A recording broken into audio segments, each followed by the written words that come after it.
guys, it's ASBYT and welcome back to a brand new video. Now, as every new year starts, people look for alternatives to some of those high-end expensive products. No more notably than, of course, the MacBook. A lot of you guys simply don't have that sort of cash. And even if you do have that sort of cash, unless you are necessarily using your MacBook, for example, for video editing, if you're massively into that Apple ecosystem and you use Final Cut Pro, for example, or anything like that, then you might potentially not need to spend that sort of money. And this is where a product like this would come in. And this is the Teclast F6 Pro notebook. So this product, from what I've tested so far, can potentially be great for students, can be potentially great for anyone who wants the bog standard use of a laptop that wants things to just work very, very smoothly, a fanless laptop, and of course to look very, very premium and have a great build quality as well. It's also touchscreen and it has the ability to flip all the way round so you can use it as a tablet as well. So this video today is my quick review, my hands-on first impressions, and I will be flashing some benchmark tests at the end as well, just to potentially give you guys an alternative for some of those really high-end expensive devices. So let's get straight to it.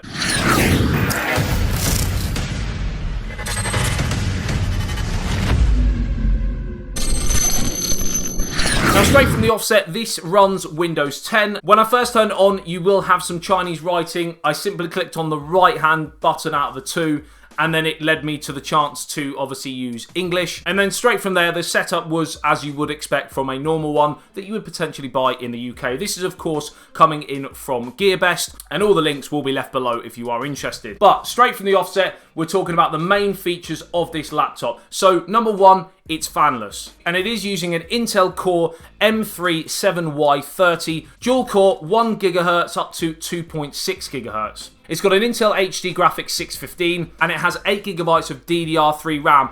Bit disappointed it's not got DDR4 RAM, but again in this, I mean, even the new MacBook Pro, for example, still uses DDR3, and Apple haven't even jumped to DDR4 in the MacBook, so it's not the end of the world. It's a 13.3-inch IPS screen, and it is in 1080p, so it's a 1920 by 1080 screen. There's a tiny little, probably a millimeter or two gap between the front glass and the actual panel behind, but as far as I can see, I'm not getting any light bleeding at this moment in time. The actual material, as you can see, is made of aluminium, and it is very, very well made. It's really sturdy, and one of the great things about this product is you can actually, with this, flip this laptop all the way round. So straight away you have the functionality now of a tablet as well. Not the most practical in terms of using it as a tablet because it has the keyboard behind it, very, very heavy, but there's no feedback when you're touching the buttons when you've got it in this mode. It definitely shuts off the keyboard when you flip it around, which is a positive. And again, you also have the ability to, fortunately I'm really low in battery because I've been using it and I've only just turned it on, so I'm going to have the cable on there, unfortunately. But as you can see here, you can also flip it round and use it like this. So you actually, for example, if you're watching a film or a TV show or something like that, you have the ability to stand it in front of you on the bed or on a table, and again you can use it like this. Now this laptop does come with a standard 128 GB of SSD storage. You can actually take out that SSD and replace it with 256, or I think a maximum of 512. That's completely up to you, and it is quite simple to do as well. So as you can see, tucked away in this little corner here, there's one screw which then obviously takes this panel off, and then underneath there's just one more screw, and then you can actually take out that SSD. So that's completely up to you if you wanted to upgrade. Unfortunately, there's no 1 TB or 2 TB in terms of that upgradability. Yeah. Nevertheless, 512 for most people would probably be more than enough. Now, I'm noticing every now and again when I'm turning it and it has that auto rotate function, every now and again there's a slight stick and you have to redo it. But nevertheless, sort of 95% of the time it does work.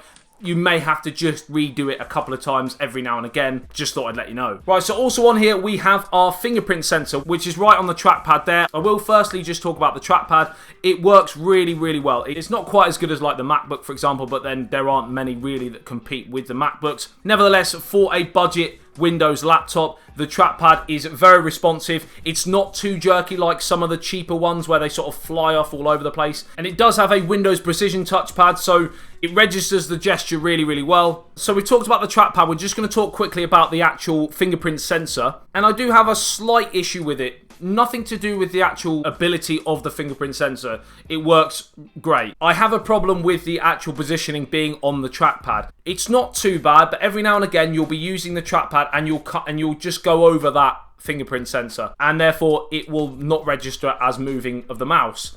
Now, the trackpad isn't the largest, and because of that, you want to try and use as much space as you can, and it just has that fingerprint sensor kind of a little bit in the way for me. If the trackpad was larger, wouldn't have a problem with it.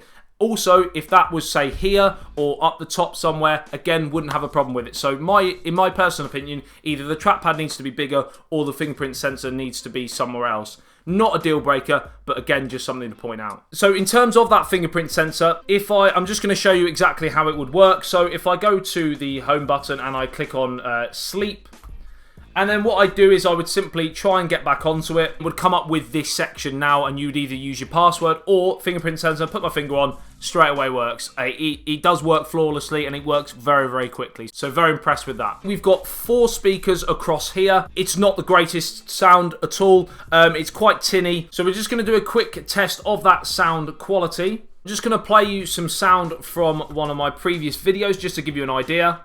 Hi guys, ASBYT and welcome back to a brand new video. Now, if we believe the rumours, the Samsung Galaxy S9 will be launched on the 26th of February. Pre-orders will then follow. And then so, as you can see, it's not great sound quality. Using the headphones works much better.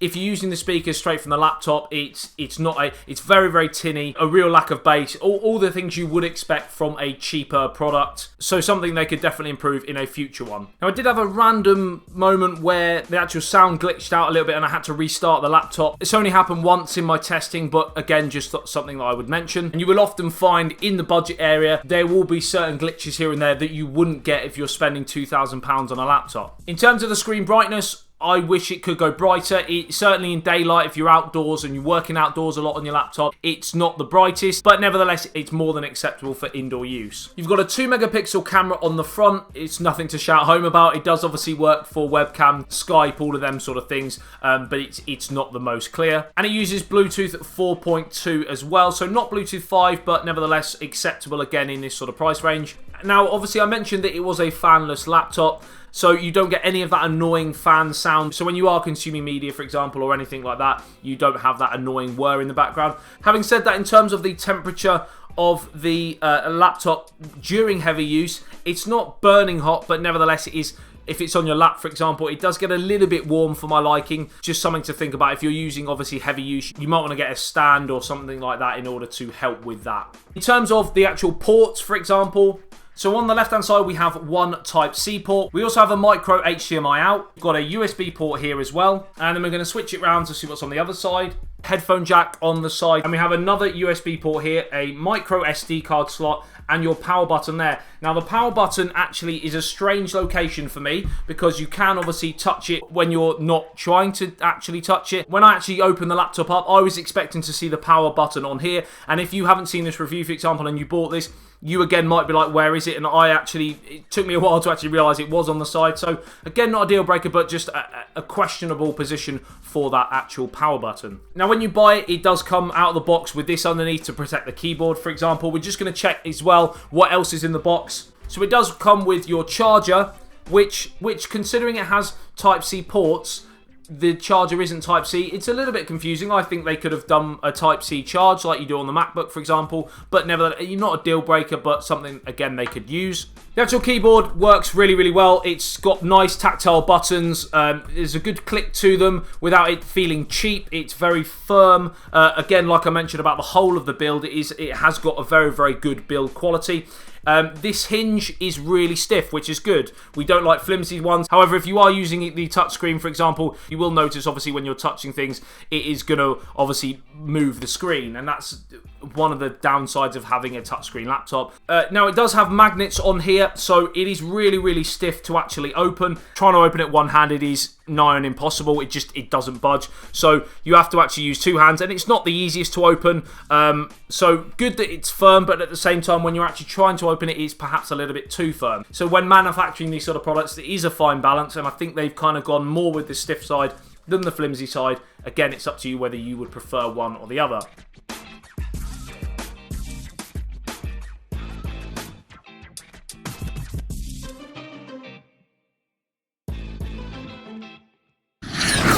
much it, guys. Let me know in the comment section below what you think about this individual product. I think, like I said, personally, this is a absolutely great product for you guys who are potentially students, anyone who's in, you know, to do your normal everyday browsing, your word processing, all of that sort of stuff. If you're going more high-end with video editing, gaming, them sort of stuff, then I don't think this is potentially for you. Also, if you want something that is very flexible in terms of using it as a laptop, using it as a tablet, the tablet function for me doesn't work as well because it is very, very heavy, but nevertheless, it does give you that functionality with the 360 hinge. So like and share if you did enjoy this video and found it helpful. Subscribe and hit that little notification bell if you're new to the channel and want to be notified every time I post a video. And I'll see you in the next one. ASBYT, peace out.